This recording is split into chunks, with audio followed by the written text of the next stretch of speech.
enfermedades de pelo y cuero cabelludo, profesora del Centro de Estudio de Pelo, miembro titular de la Sociedad Brasilera de Dermatología, de la Sociedad Americana de Pelo y Instituto de la Internacional Sociedade de Tricoscopia. Olá, boa tarde. Muito obrigada pela oportunidade de poder estar falando aqui sobre um tema que eu gosto muito. Ele é complexo, então vou tentar resumir o máximo possível. Então, a gente sabe que a alopecia areata, ela tem um impacto significativo à imagem do paciente, principalmente quando a gente fala dos cílios e das sobrancelhas. E os inibidores da JAK, eles têm ajudado a gente a mudar esse cenário. Então, conhecendo um pouquinho sobre as JAKs, né? O que elas têm em relação com a Jacqueline Kennedy? Nenhuma, só o nome.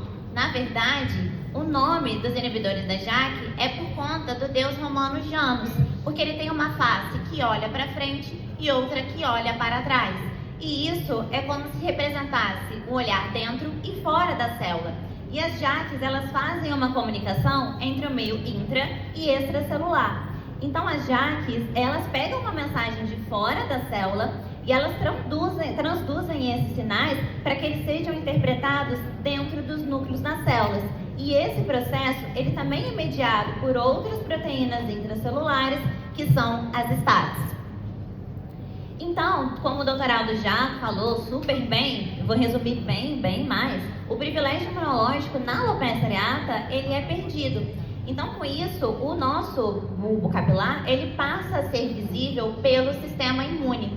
Então, o sistema imunológico, ele manda células inflamatórias para atacarem o bulbo folicular, que é como se fosse a nossa fábrica de cabelo. E a gente sabe que a via de sinalização JAK-STAT, ela faz parte da patogênese da alopecia areata. Então, se eu fizer a inibição das JAKs, eu vou suprimir esse processo inflamatório e vou conseguir reverter o quadro clínico dessa doença. Então, como a gente falou, a gente tem diferentes tipos de JAK. E quando a gente faz a inibição delas, a gente reduz o processo inflamatório. Só que, além disso, eu também tenho que pensar nos efeitos colaterais que eu vou ter quando eu faço essas inibições. Então, se eu tenho diferentes JAKs, eu vou ter diferentes inibidores das JAKs. Então, essa é uma lista do que a gente tem aí atualmente, que eu vou explicar um pouquinho melhor sobre cada um. Mas eu vou dar um destaque aqui nesse slide sobre o deucravacitinib, que é uma medicação que nos estudos de fase 2, os resultados foram iguais aos do placebo. E isso é interessante porque a gente geralmente não tem estudos de medicações que falham. E isso traz uma luz pra gente que talvez a inibição da TYK2 tenha menos relação com a fisiopatologia da alopecia areata. E quando que a gente vai indicar? É para pacientes com alopecia areata grave.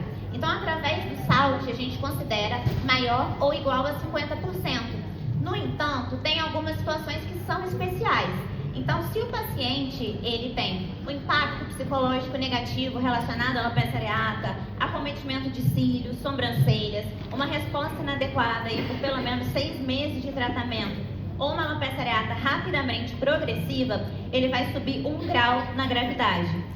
Então, a hora de iniciar o inibidor da JAK é o quanto antes, porque tempo é cabelo. E hoje em dia, a gente sabe que pacientes que têm um episódio por mais de 4 anos de duração, eles tendem a responder menor aos tratamentos.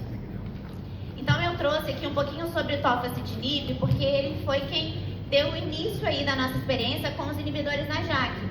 Então, no Brasil, ele permitiu, a gente conseguiu, através da manipulação, ter um melhor acesso a esse medicamento.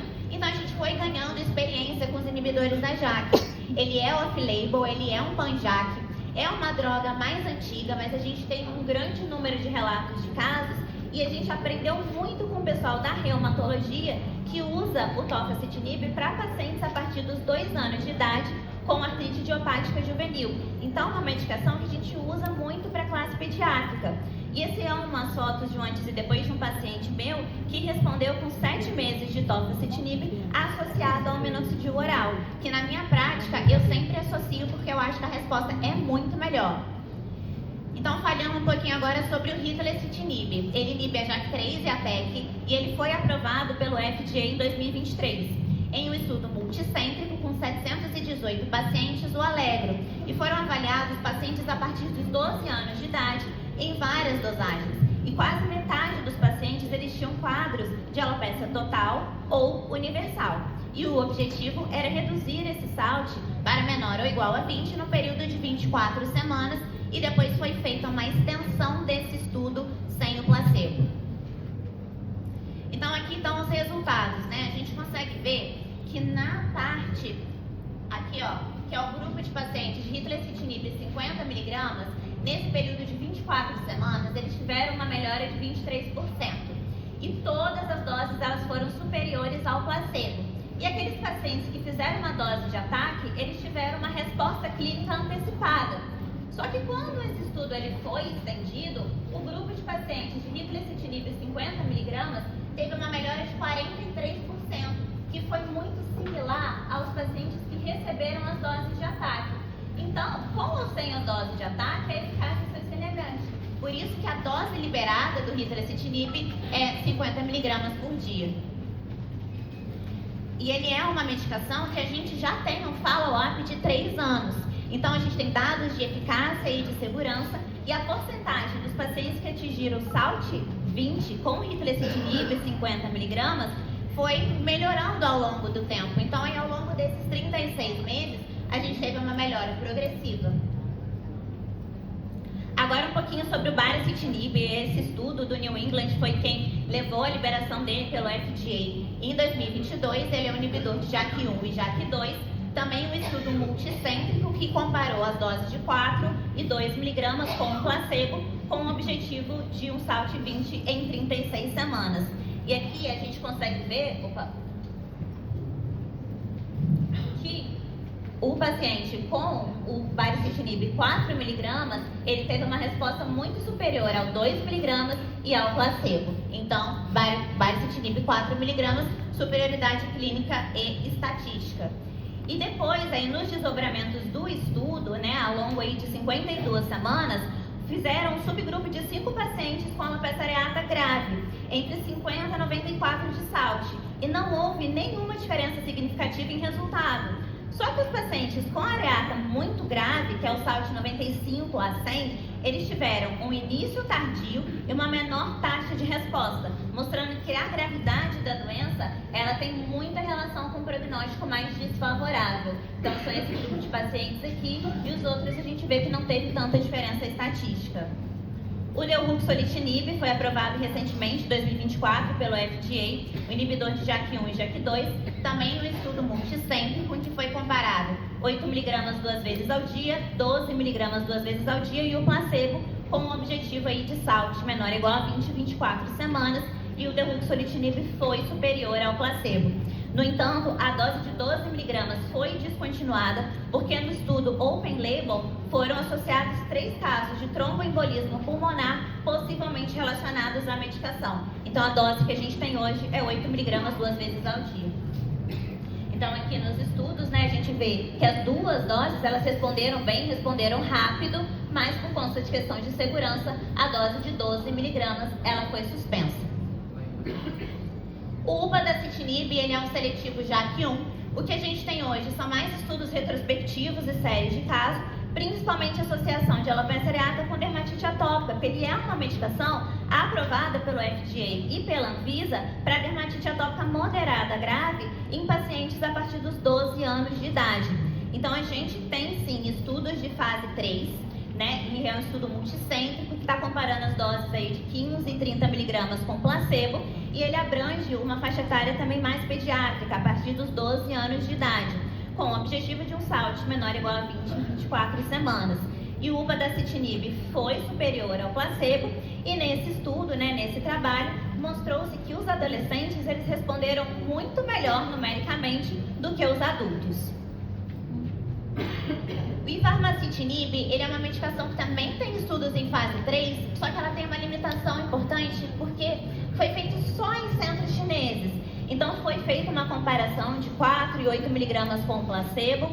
Ele foi superior, sim, ao placebo. E depois, na extensão desse estudo, que foi até um total de 52 semanas, os pacientes que eram do grupo placebo e passaram a tomar o ivarmacitinib, eles tiveram uma resposta equivalente ao grupo inicial. Então, mostra que é uma medicação promissora, mas tem essa limitação de ser unicêntrico. O abrocitinib, ele é seletivo JAK1 e ele também, a gente não tem nenhum estudo em andamento ainda, especificamente sobre o tratamento da alopecia areata. A gente tem mais estudos retrospectivos e séries de casos. E o que se mostrou até agora é que pacientes que tenham doenças imunomediadas concomitantes, como psoríase, dermatite atópica, apresentaram uma melhor resposta. No entanto, a gente precisa de mais estudos para a gente poder confirmar isso. E ele também é uma medicação que é aprovada pelo FDA e pela Anvisa para o tratamento de dermatite atópica moderada a grave a partir dos 12 anos de idade. Então, as mensagens que eu queria deixar é que os inibidores da JAK, eles revolucionaram o tratamento da alopecia areata grave. Então, realmente, uma medicação muito disruptiva, que a gente tem tido excelentes resultados, inclusive no tratamento de alopécias cicatriciais. A gente também entende que eu tenho que começar o quanto antes para o meu paciente, porque isso muda muito o prognóstico. Quanto mais tempo eu espero para começar essa medicação, mais eu tenho chance de sentenciar esse paciente a ter uma resposta fraca. Quanto maior a gravidade, quanto maior é o salto inicial desse paciente, menor é a resposta e pior é o prognóstico dele.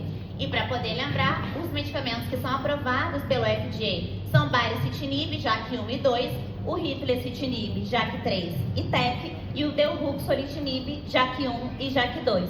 E a única medicação on-label que a gente tem para maiores de 12 anos é o ritlecitinib.